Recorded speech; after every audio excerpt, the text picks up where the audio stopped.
Okay, so today we're going up Stob Ban. Yeah, so I'm looking forward to this. It's a Monroe or mountain, so it's 3,217 feet above sea level, the peak, or 999 meters. Couldn't make it 1,000. In fact, I read somewhere that it was 999.7 meters. So when we get to the top, I'm gonna have to do a little jump to get the 1,000 meters in. This is, I've tried doing this peak a couple of times before actually, but every time I've been thwarted by the weather. So today, up in those clouds, the peak's up there, but it's forecast to clear. So hopefully we're gonna get some good views from the top. And it's Stob Ban means white cap or white peak, because it's got a quartzite top. So so then we get to Stob Ban and we walk across a ridge to another Monroe called Mulloch Nan Curran, and then walk back down. So basically it's 3 stages this walk: up to Stob Ban, across the ridge, and then to Mulloch Nan Curran, or something like that, and then walk back down through a bit of woodland to the car. So yeah, should be a good day. Walking poles at the ready.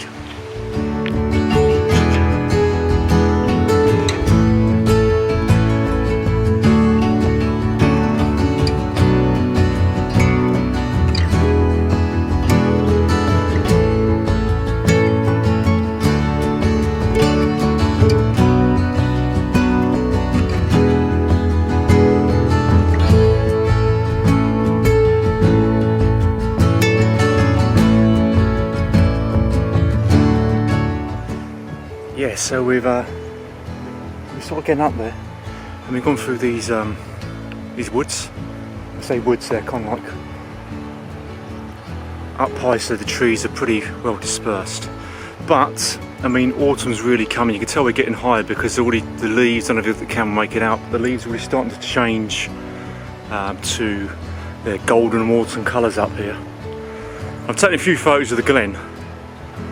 But yeah, you can read that arch. You can the Ice Age carved that out basically, and you can really see where the ice carved out the glen, that perfect sort of arch shape. Also had a buzzard following us up. I don't know if you can hear it. It's all pretty much all the way up. This buzzard's been following us up. And in other news, Claire has turned into a Himalayan mountain goat. She said down the bottom, "I'll go ahead while you do your filming, so you can catch me up." Half an hour, I eventually caught her up, and then she stopped. What's going on there? Must be the walking poles.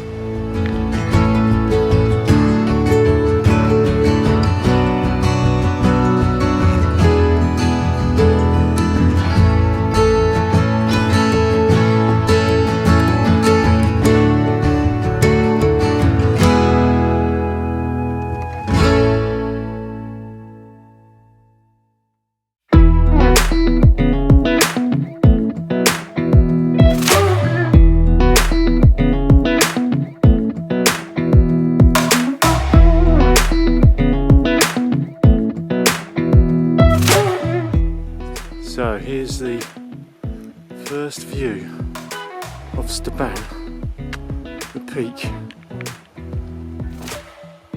coming through the clouds, and we're off again.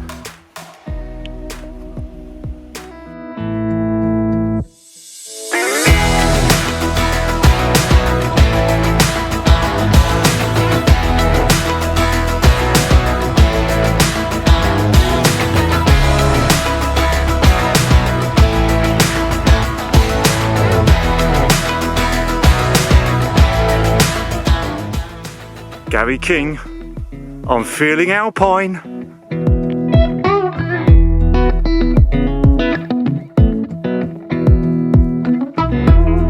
I'm sorry we're not at the top yet, but this is just epic. The clouds are starting to clear, the views are opening up. There's the peaks we've got to eventually get to the top. One's still in the cloud, the one on the left. Look at that, man. Absolutely amazing.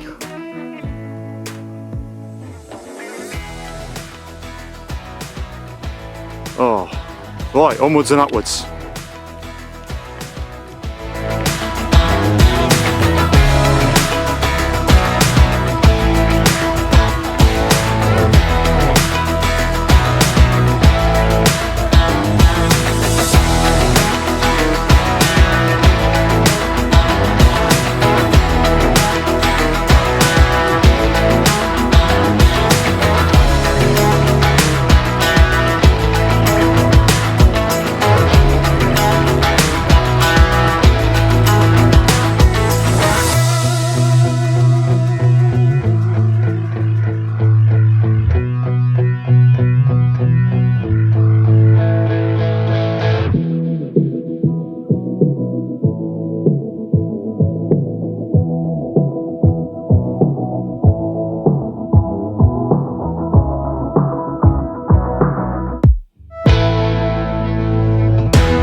So we've made it to the top of Stob Ban, and it's absolutely stunning. King Loch Leven's over that way. There's the cairn for the top of Stob Ban.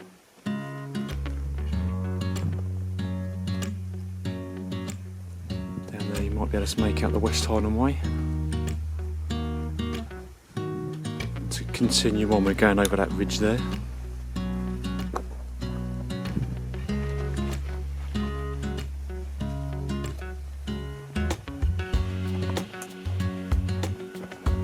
There's Glen Nevis just to the right of the chap that's starting to walk down. Here we've got Ben Nevis. There's the top of Ben Nevis.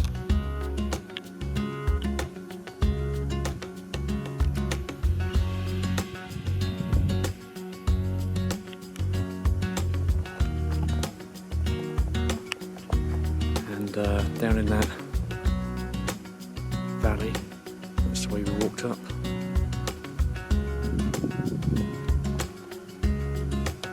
Clouds starting to drift up. Yeah, absolutely. It's just epic, man. Absolutely epic. Anyway, gonna start heading down along that ridge.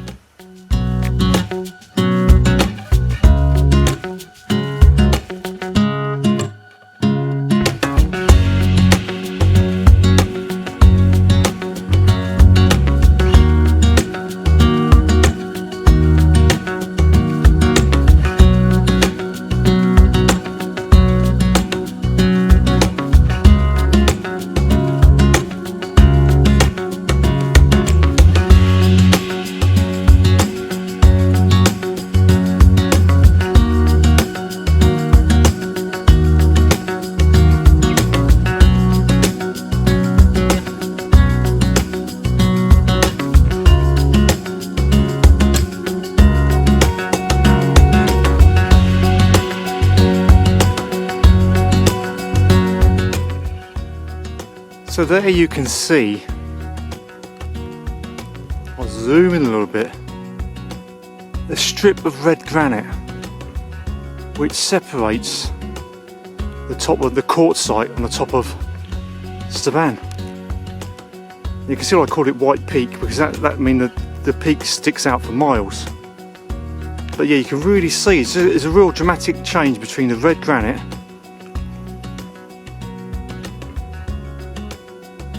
and the quartzite.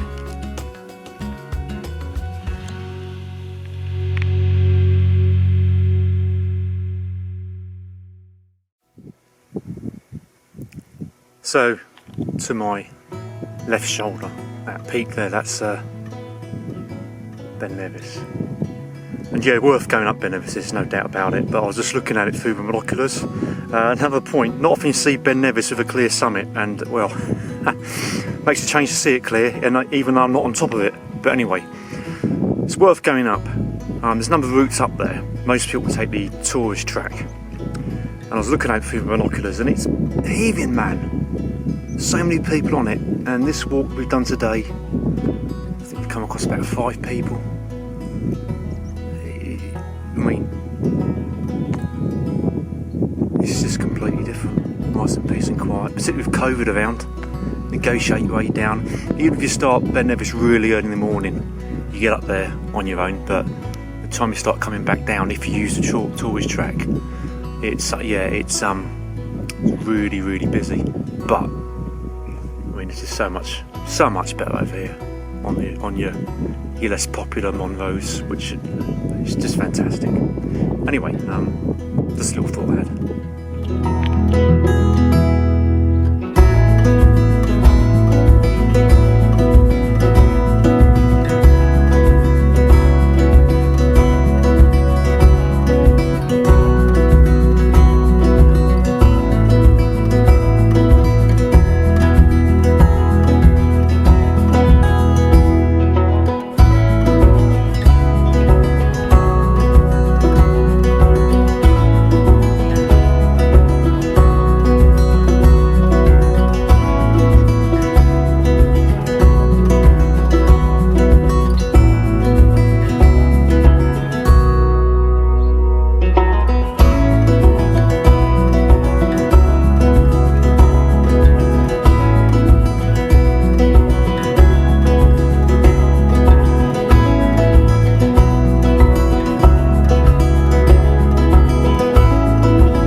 Well, now the clouds have all gone from, unlike they were this morning. I was hoping to get a shot of Stob Ban from the bottom, but it's that peak, or that mound to my left is hiding the peak of Stob Ban. But what an epic, awesome, super awesome route that is. Absolutely stunning, really, really nice. Great views. Completely blessed and privileged to have experienced that route, that mountain, on a day like today. The clouds lifted, the views were just out of this, well, they weren't out of this world, but they felt like they were. Unbelievable, a blessing. The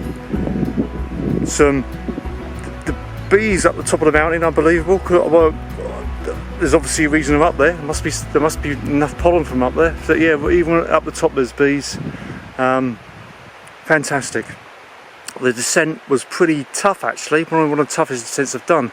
There's a boggy patch because of dry weather. It's not too boggy, but I can imagine that being a quagmire.